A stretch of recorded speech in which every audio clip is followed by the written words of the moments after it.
Disputing information on your Credit Karma credit report involves notifying Credit Karma about inaccuracies or errors you've identified. Here's how you can dispute information.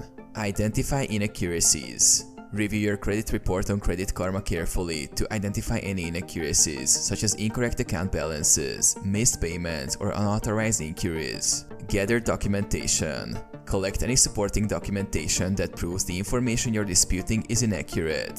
This could include bank statements, payment receipts, or correspondence with creditors. Initiate dispute. Navigate to the section of your credit report containing the inaccurate information and look for the option to dispute it. Click on the dispute button or link to begin the dispute process. Provide details. Explain in detail why you believe the information is inaccurate and provide any relevant documentation to support your dispute. Be as specific as possible. Submit dispute. Follow the prompts to submit your dispute to Credit Karma.